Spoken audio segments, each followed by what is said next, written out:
el tema pues que yo les vengo a compartir es este, ¿no? Es la comunicación de marca y su desarrollo gráfico a través del enfoque de los sistemas complejos como clave para la innovación. Pues les quiero comentar algo de entrada. Al momento de estar desarrollando pues, el tema este que es el de los sistemas complejos, que es un tema muy importante, muy relevante para lo que es la innovación en estos días, eh, digamos, trasciende lo que es la comunicación de marca y realmente impacta todos los escenarios del diseño. Entonces, digamos, vamos a irnos no nada más a esta parte, sino a lo que es el diseño en su conjunto, ¿no? El diseño. Bueno, actualmente las industrias creativas, o la industria creativa que envuelve al diseño gráfico y otras áreas del diseño, pues han tenido un claro crecimiento en el mundo, en Latinoamérica. En el caso de México, que es donde yo radico, representa el 7% del Producto Interno Bruto del país, lo que es una cantidad pues, sumamente grande, dado que la industria esta, se convierte en la quinta más relevante del país, lo que ha colocado a México en el top 20 de los países exportadores de productos creativos. A pesar de esto, concluir una carrera universitaria en el país no es garantía o no se ha degradado esto para que sea un elemento relevante en cuanto a conseguir un empleo bien calificado, un empleo bien remunerado, lo cual también se aplica a todos los países, o la gran mayoría de los países, digamos, que no son los países industrializados, como son el caso de los latinoamericanos. Esto ha traído como consecuencia el autoempleo y que los diseñadores opten por trabajos independientes. ¿Por qué está sucediendo esto? Esto también no nada más afecta a los nuevos diseñadores, sino a los diseñadores también ya con una empresa formalmente establecida en cuanto a obtener los mejores clientes, ¿verdad? Esto sucede, bueno, la primera instancia es por la sobreoferta, pero bueno, si vemos la sobreoferta está en todos lados, ¿no? Hay sobreoferta o hay muchas opciones en todos los mercados, en todos los rubros, pero siempre en todos lados hay gente que destaca, gente que obtiene los grandes contratos, que crece. Entonces, personalmente optamos por la segunda opción, que es la falta de competitividad en los diseñadores. Los diseñadores más competentes, y no nada más diseñadores, se aplica también a mercadólogos y agentes de cualquier profesión, tanto en el rubro de las industrias creativas como en otras. Las competencias y habilidades que tiene cada diseñador, en este caso, es lo que está haciendo la diferencia respecto a este asunto.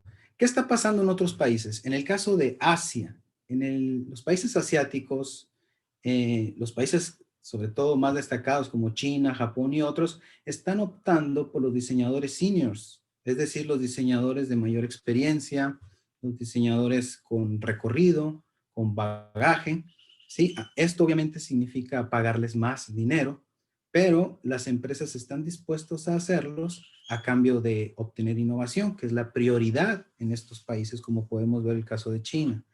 En Estados Unidos sucede algo similar.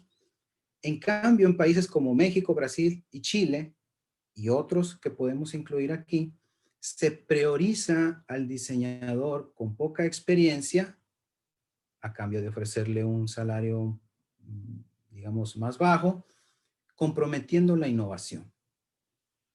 Entonces, este es un problema a considerar.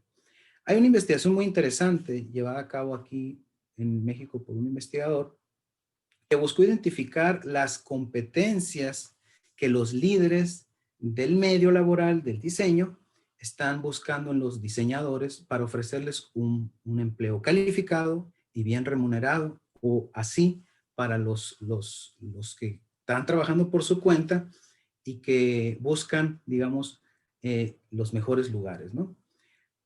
En cuanto a las competencias, se está exigiendo el manejo de otros idiomas, sobre todo el inglés, como un elemento necesario. El manejo de programas de cómputo, obviamente, pero sobre todo aquí destaca el pensamiento crítico.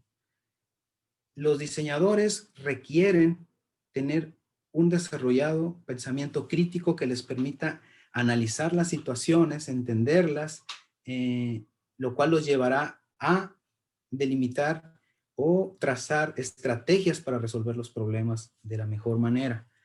También se están solicitando o se requieren habilidades como las financieras y presupuestarias. Estas son un dolor de cabeza para muchos diseñadores porque muchos no les gustan los números, no les gustan los presupuestos, las finanzas, pero es una habilidad indispensable hoy en día para poder obtener un buen empleo o destacar en el ámbito del diseño y la comunicación visual. Perdón. Otra es las habilidades interpersonales, todo lo que tiene que ver con el manejo de personas, la habilidad para hablar, para comunicarse, para entender a los otros, animarlos. Todo esto se relaciona con la gestión y organización humana, la inteligencia emocional, la flexibilidad, la empatía con los otros, así como habilidades de la propia persona, tales como la autoconfianza y el manejo del estrés. Si se dan cuenta, todas estas habilidades no son formadas o no nos las enseñan en la universidad. Son habilidades que tenemos que adquirir por fuera. Algunas podemos desarrollarlas a través del empleo, pero otras definitivamente tenemos que nosotros invertir en ellas y decidir avanzar y evolucionar en este sentido, porque no las podemos obtener de otra manera. Esto lleva a los diseñadores a una disyuntiva. O no hacemos nada y permanecemos como estamos, o nos preparamos y nos convertimos en agentes de cambio, en agentes innovadores, lo cual requiere un compromiso de una mejor preparación, trabajar más. Pero aquí destaca esto, adoptar visiones nuevas, nuevas maneras de ver y hacer las cosas, nuevas maneras de entender y abordar los problemas y las situaciones. Este es el punto principal de la plática que les vengo a traer hoy. Y aquí hay una frase que me gusta mucho: los profesionales que no producen nuevos conocimientos no tienen futuro en sociedades tecnológicas como la nuestra. Todo esto es clave para la innovación. Bueno, hay otro autor todos los autores que traigo generalmente son gente que investiga la cuestión práctica del diseño. Son autores que están en este tema y se meten en las funciones que van en el ejercicio profesional y no nada más en la cuestión teórica, ¿no? Davis propone una serie de tendencias que el diseñador debe de seguir hoy para la innovación. Una de ellas es asumir el incremento de la complejidad de la naturaleza de los problemas de diseño. ¿A qué se refiere con complejidad? No nada más complejo significa algo difícil. Complejo significa que los entornos en donde se desenvuelve el diseño, todo lo que el entorno, la atmósfera, en ello cada vez hay más actores, cada vez hay más variantes, variables, más circunstancias, más participantes que lo vuelven un entorno más difícil, donde tenemos que tener mayor habilidad para poder desplazarnos y poder sortear todas estas inconveniencias, ¿verdad? Otro es la transferencia del control desde los diseñadores hacia los usuarios. Anteriormente, los diseñadores diseñaban, creaban y ofrecían sus productos a los usuarios. La tendencia es inversa. Hoy hay que analizar al usuario, qué le gusta, su cultura, las tendencias, la moda, todas las variantes que están ahí, y en base a eso diseñar lo que ellos requieren. Una empresa que utiliza esto de maravilla ha sido Apple, quien ha creado productos sumamente exitosos. Su tecnología sigue esta línea. Otra es la creciente importancia de las comunidades, sobre todo las virtuales. Hoy la sociedad se mueve a través de comunidades virtuales. Hay que entenderlas, hay que ver qué sucede ahí. Hay que aprender a leer los movimientos porque las sociedades siempre cambian para poder tener una visión más precisa. Otra muy relevante es la necesidad de trabajar interdisciplinariamente. Los diseñadores les cuesta trabajo abrirse con otros participantes, pero es necesario si queremos llegar ahora a soluciones realmente precisas, a solucionar los problemas de nuestros clientes, es necesario interactuar con otras áreas. Hay áreas que trabajan muy de cerca con el diseño, tales como la psicología, la mercadotecnia, la tecnología, la economía, sociología, entre otros, los cuales tenemos que abrirnos a ellas para poder enriquecer nuestros criterios y en sí el ejercicio práctico del diseño que estamos desarrollando. Otro, obviamente, es la expansión tecnológica, ¿no? Esta, digamos, es indiscutible, ¿no? Esto lleva a los diseñadores a estar cada vez más, y no nomás diseñadores, a los profesionales de todas las áreas, a estar en un contexto cada vez más complejo. Pero, ¿qué es complejo? Bueno, vamos a empezar con lo no complejo.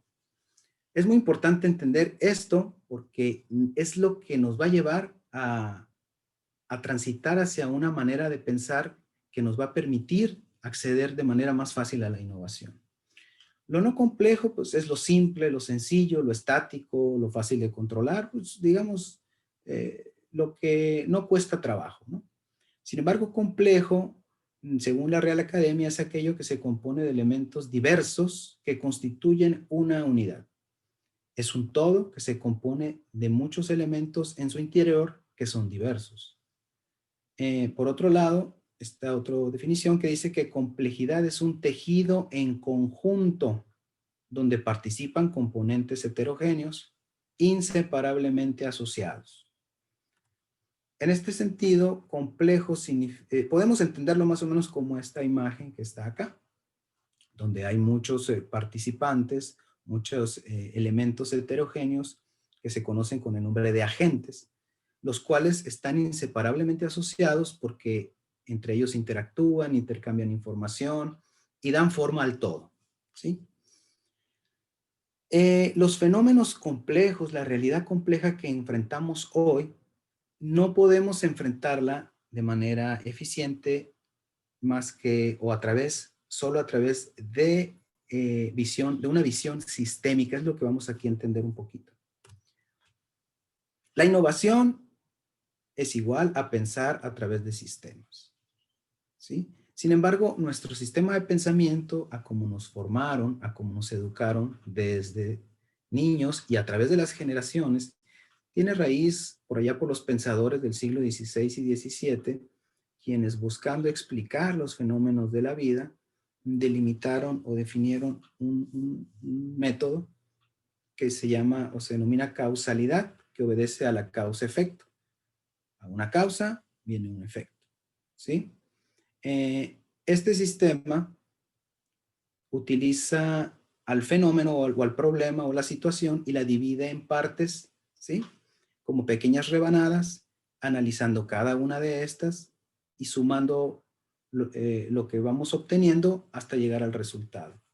Es un orden que sí se parece mucho a esta cadenita, donde el paso 1 me lleva al paso 2, paso 3, así hasta llegar al resultado, donde es imposible pasar del paso 1 al 7, por ejemplo, y después a la solución, sino que tenemos que seguir un orden rígido e inalterable.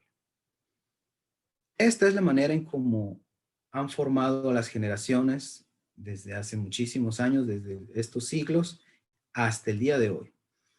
Y si nos damos cuenta, el diseñador sigue un sistema igual, lineal causal. Por ejemplo, aquí tenemos un modelo básico de cómo un diseñador aborda un problema. Tenemos al cliente, quien llega con una situación a resolver, el cual es su objetivo. Analizamos el producto, probablemente, el mercado, seguramente todo esto, las competencias que el cliente enfrenta. Analizamos en sí todo el contexto.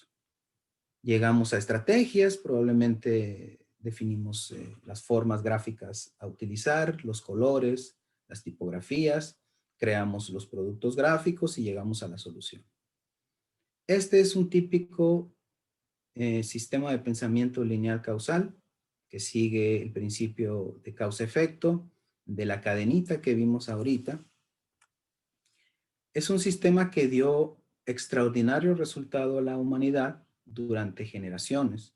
Sin embargo, en el siglo XX, más o menos a mitad del siglo XX, empezaron a surgir problemas muy serios, muy complejos, muy difíciles de entender y de resolver, donde destaca, por ejemplo, el surgimiento de la tecnología. Surgen las primeras computadoras, primeras máquinas automatizadas, y al tratar de solucionar o a tratar de encontrar respuesta a muchos de los problemas que se iban enfrentando, se dieron cuenta que la causalidad, este sistema de líneas, de cadenita, no estaba alcanzando, estaba siendo rebasado.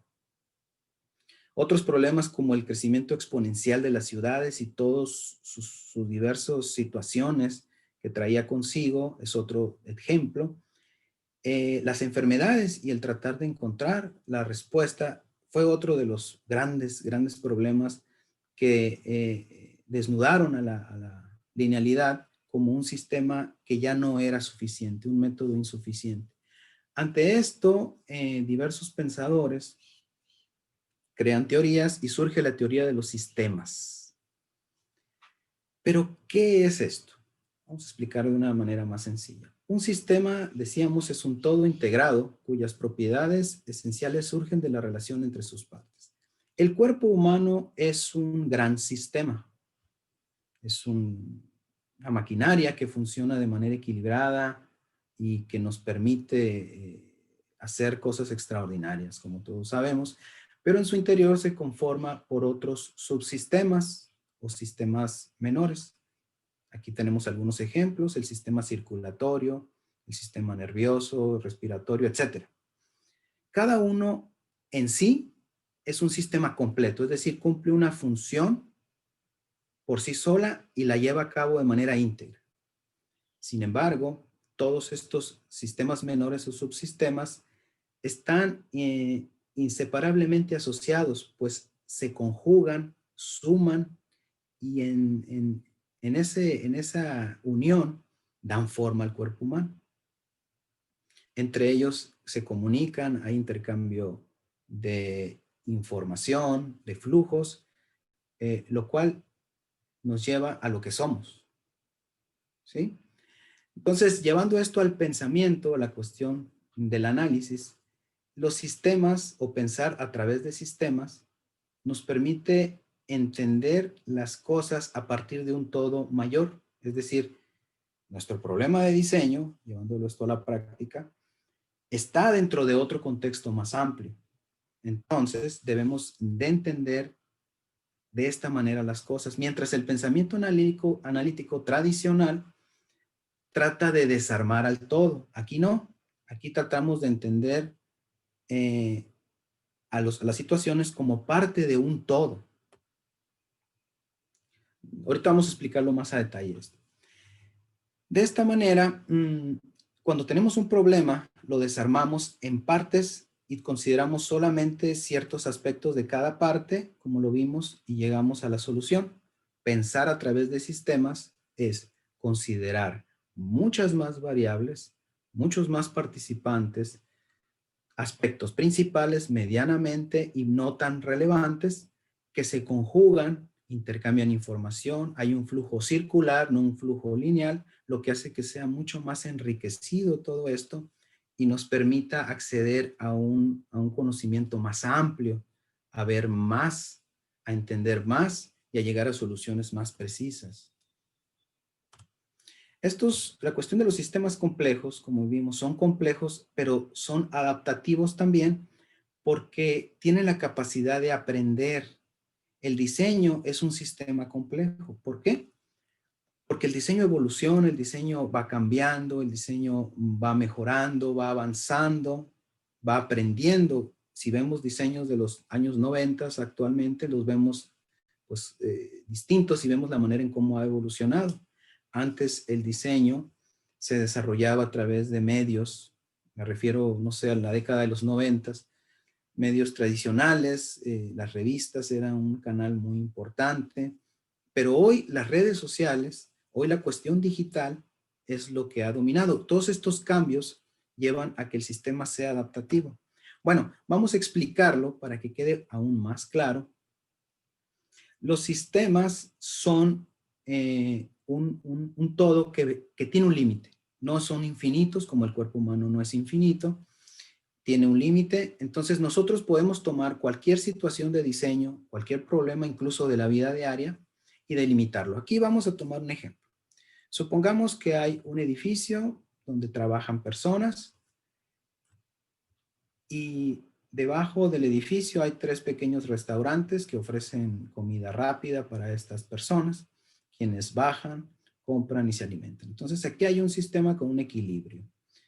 Tenemos un grupo de personas que van a estos restaurantes, como dijimos, ellos se alimentan, los locales comerciales pues venden y mantienen su existencia, su situación laboral, ¿no? Entonces hay un equilibrio, todos ganan, hay un flujo circular, pero repentinamente llega un nuevo participante al contexto, aquí al ruedo, digamos, ¿no? Este nuevo participante trae mejores ofertas de trabajo, perdón, mejores ofertas de comida, trae mejores precios, trae un menú más amplio. Entonces, aquí hay una alteración. Las personas comienzan a ir a este nuevo restaurante, empiezan a dejar los otros y los restaurantes en amarillo tienen que adoptar un comportamiento que se llama emergente. Tienen que hacer ajustes, a lo mejor bajar precios, ampliar menús, etcétera. Tienen que tomar acciones. Pero digamos que alguno no tuvo la visión suficiente para hacerlo y desaparece a causa de este nuevo participante. El flujo de personas continúa siendo inestable, van para acá, van para allá. Los restaurantes en amarillo continúan haciendo ajustes, el de rojo, el restaurante en rojo sigue creciendo y hay otro nuevo participante que se va. Emergiendo probablemente otros 2 participantes que llenan los huecos que se habían quedado, pero este local en amarillo tuvo la capacidad de hacer los ajustes pertinentes, tomar las decisiones correctas y con ello lograr mantenerse. Como vemos, el sistema cambió, pero su fin fue el mismo, que es que las personas accedan a ellos para alimentarse y que los locales se mantengan vivos a través de sus ventas. Los sistemas, el estudio desde los sistemas no se centra en estudiar o abordar lo que hay dentro, sino los comportamientos.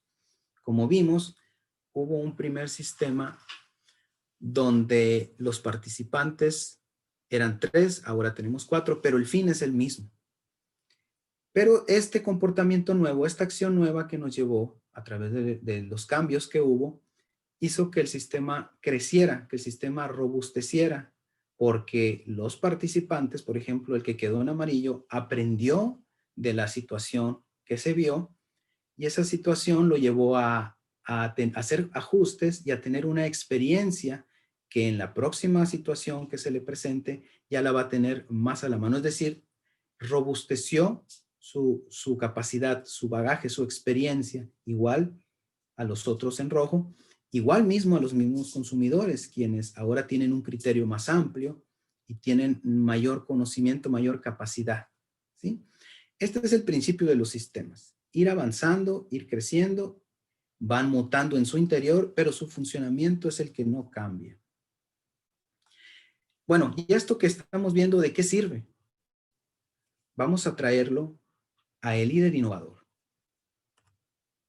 Hoy en día, los diseñadores, tanto quienes trabajan por su cuenta, quienes trabajan en una empresa, los mismos clientes, los gerentes, enfrentamos un mundo cada vez más complejo. Complejo es eso, que puede haber situaciones inesperadas como la que vimos en el ejemplo, ¿sí? Y como vimos, 2 restaurantes desaparecieron porque no tuvieron una visión y una capacidad de entender y analizar las situaciones que los llevara a tomar decisiones precisas, los que los llevó a desaparecer. Hoy en día, dada la situación, el contexto en el que vivimos, es necesario tener esta capacidad de ver y analizar las situaciones, porque esto es lo que adoptan los líderes, los grandes personajes que liderean empresas a nivel internacional y a nivel locales también. Una de ellas es Apple. Apple es una empresa, como ya vimos, que analiza las situaciones y de una manera distinta, lo cual los lleva a resultados muy innovadores eh, a nivel mundial, ¿no? En ese sentido, hay unos investigadores que analizaron lo que muchas empresas líderes en el área de diseño están haciendo a nivel mundial. ¿Por qué estas empresas, estas agencias de diseño, son líderes a nivel mundial?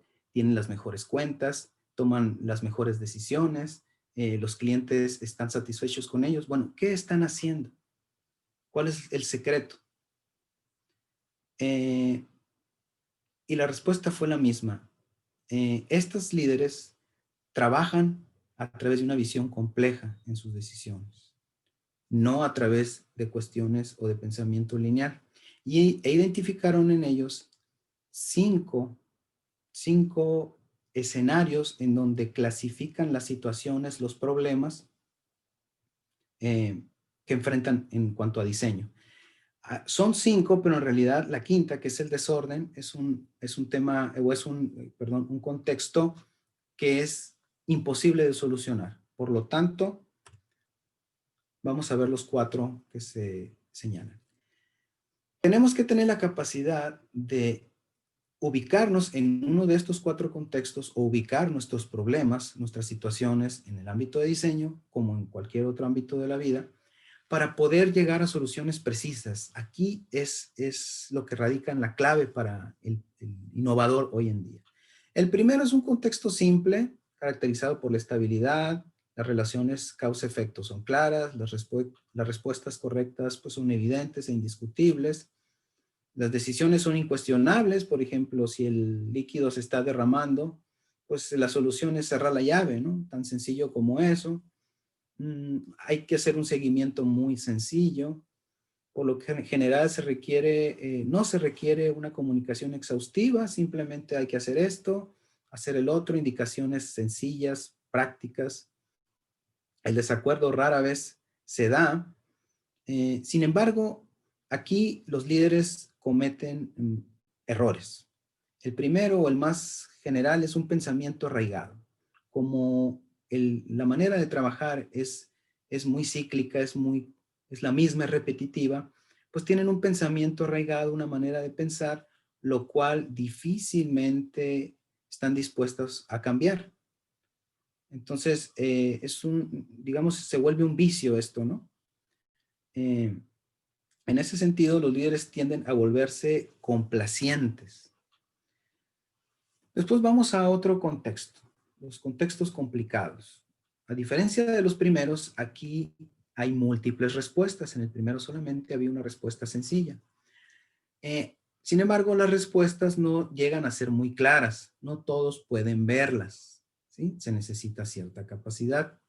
Por eso es el reino de las incógnitas conocidas. Conocemos o se conocen respuestas, pero no cualquiera las puede ver. Se necesita una mayor capacidad de análisis para encontrar las respuestas.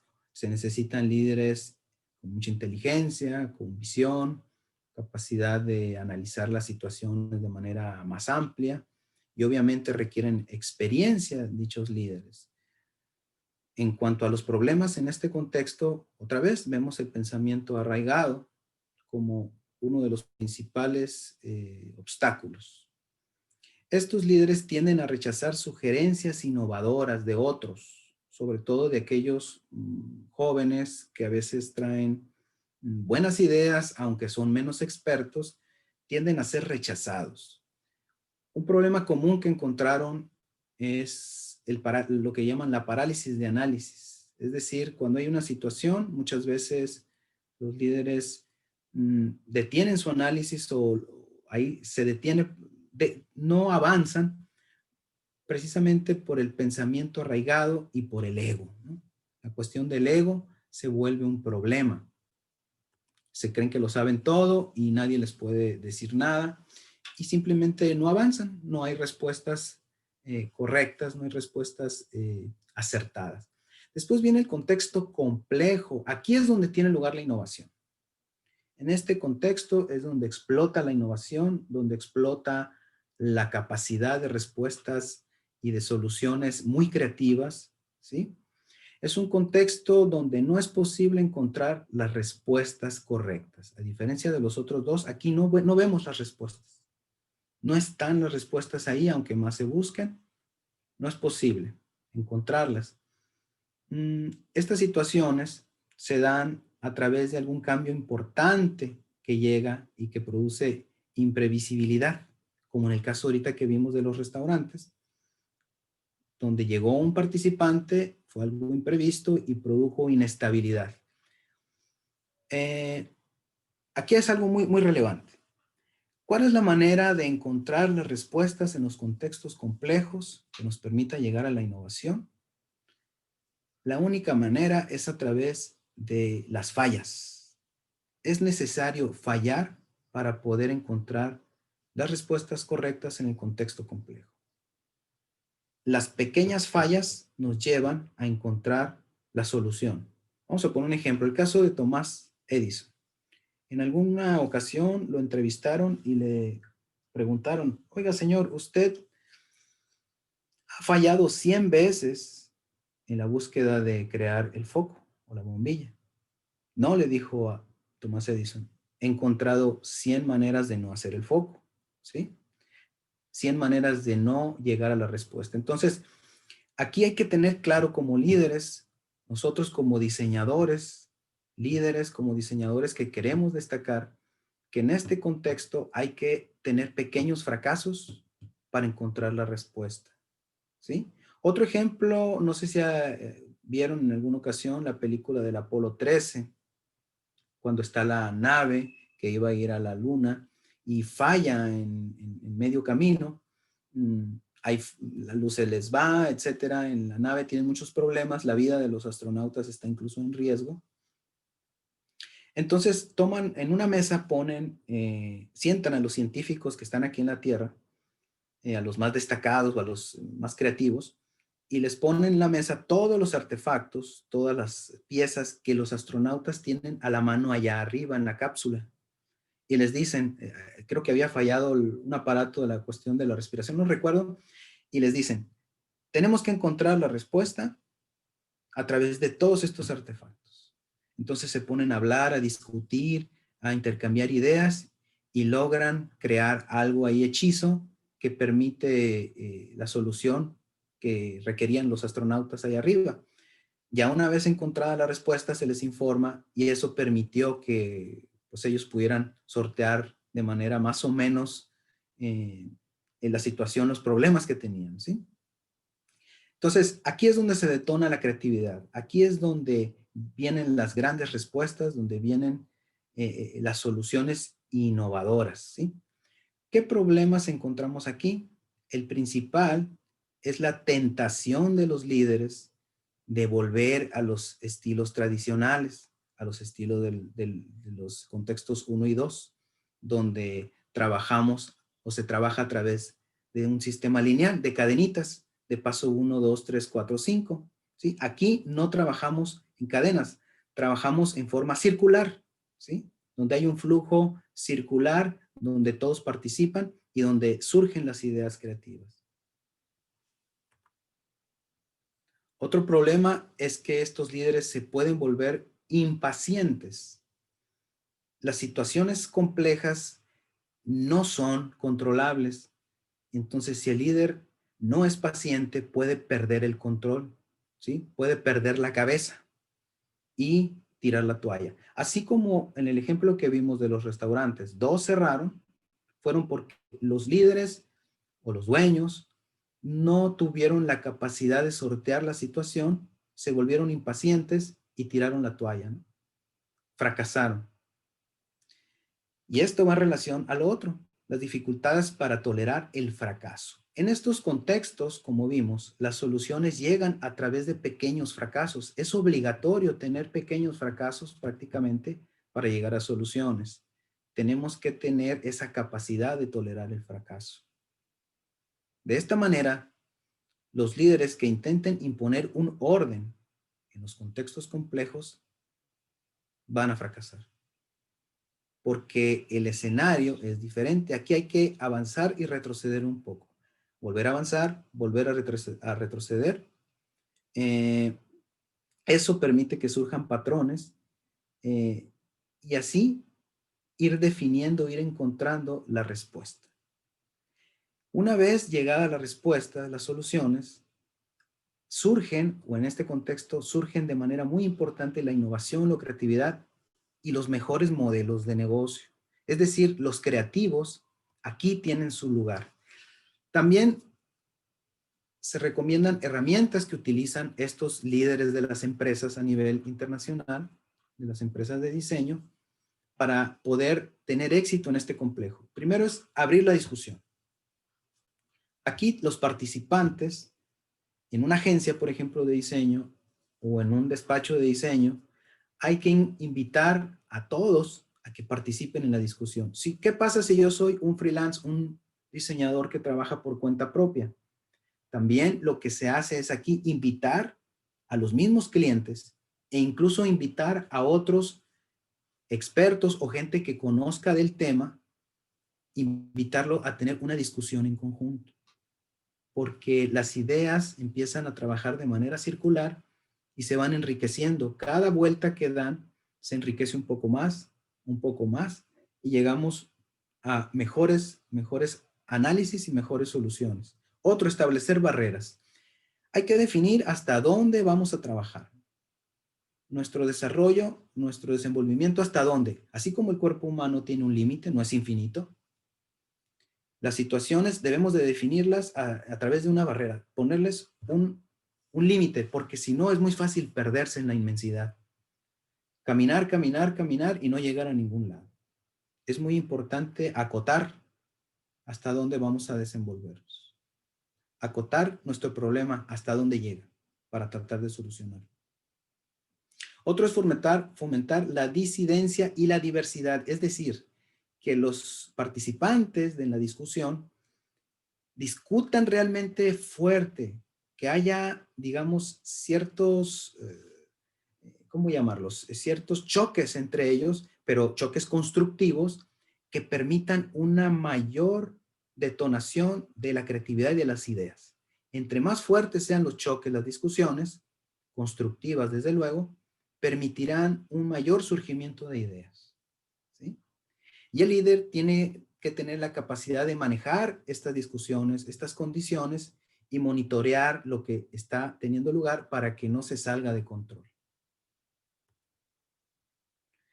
Muy bien, ahora tenemos el contexto caótico.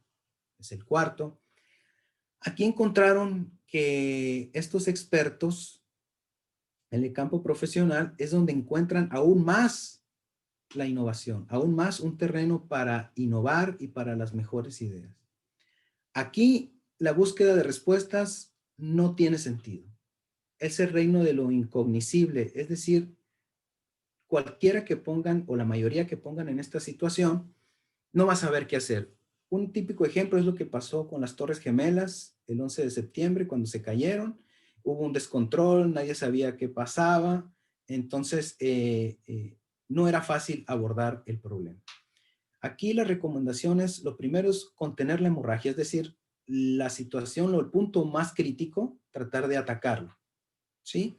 Tratar de establecer un cierto orden dentro de todo el desorden, ¿sí? Tratar de visualizar dónde hay áreas con probablemente más estabilidad y dónde no hay, para tratar de ir a las áreas de estabilidad. Y aquí viene la clave.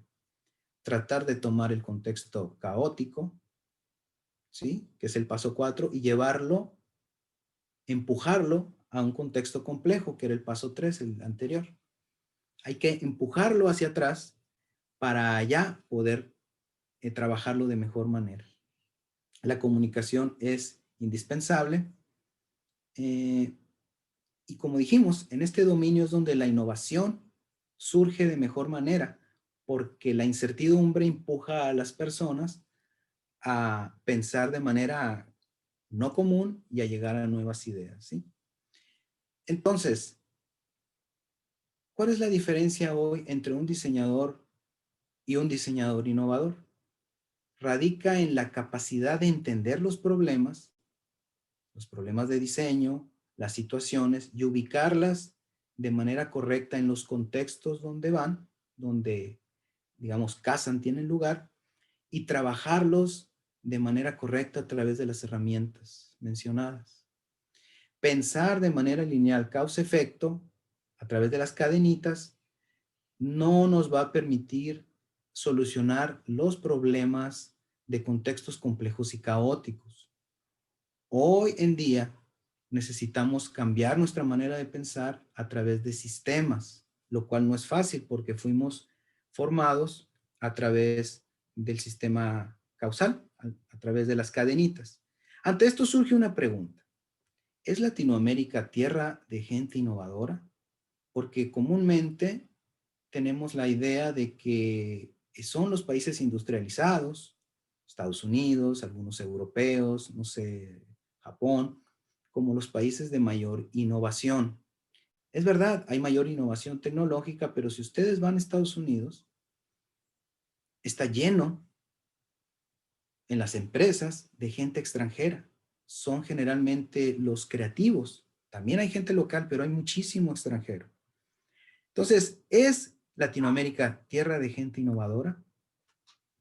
Año con año se lleva a cabo el Global Entrepreneurship Monitor, que es como es un estudio que siempre analiza las primeras 50 economías del mundo, las 50 economías más grandes, donde se encuentra la mayor parte de los países latinoamericanos. Aquí se analiza a través de diversos métodos la capacidad de su población de emprender, la tasa de actividad emprendedora, ¿sí? Y les tengo una buena noticia. Destaca la región latinoamericana como líder dentro de estas 50 economías. Hice un listado de los primeros 10 países latinoamericanos y también norteamericanos, porque aquí están, quienes ocupan o ocuparon en el 2020, porque cada año se lleva a cabo y tiene sus ajustes, obviamente, quienes ocuparon los primeros lugares. Y les tengo una noticia buena. Ecuador es el segundo país a nivel mundial con mayor tasa de actividad emprendedora. El 36% de su población, bueno, la población que está en el rubro activo, mostró capacidad emprendedora. Chile es el país 1, Estados Unidos es el país 10, México es el país 19. Entonces, Ecuador tiene una enorme capacidad emprendedora, lo cual debe motivar a su población a emprender, porque tienen la capacidad de emprender. Hay mucha capacidad en este país de poder detonar empresas, de poder captar nuevos campos. Y sí, tenemos limitantes como las tecnológicas y otras, pero aunque tuviéramos la mejor capacidad tecnológica, etcétera, si no tenemos gente emprendedora, no tenemos posibilidades de nada. Tendríamos que ser importadores de gente como lo hacen Estados Unidos, como lo hacen otros países que tienen que importar año con año muchos creativos. Bueno, aquí estamos, somos una región de creativos, entonces hay que detonar esta capacidad, ¿sí? Yo los invito a ustedes a detonar esa capacidad. Para ello, les tengo aquí recomendaciones, dos libritos muy sencillos, chiquitos, son libros de bolsillo. Se llama Sistemas Emergentes, uno de Steven Johnson, otro es Introducción al Pensamiento Complejo. Estos libritos les van a permitir a ustedes, a los que les interese esto que hemos platicado, pues irse adentrando en el tema. Obviamente es un tema pues, que es más amplio, es un tema que requiere estudio, como cualquiera. Entonces, aquí están dos herramientas, dos medios para iniciar, los cuales yo a mis alumnos les invito a leer, incluso el de sistemas emergentes lo hemos aplicado en algunas maneras en las clases. Y bueno, eh, yo con esto termino. Les agradezco su tiempo. Aquí tienen mi correo por si alguno de ustedes quiere hacer algún comentario, alguna duda. Y repito, los invito a tratar de crecer, de tratar de evolucionar. Esto nos va a permitir acceder a más y mejores clientes, así como un buen trabajo, dependiendo los objetivos que tenga cada quien ahorita en su etapa de vida. Eh, Vamos a hacerlo. Hay capacidad humana, y pues les agradezco su tiempo.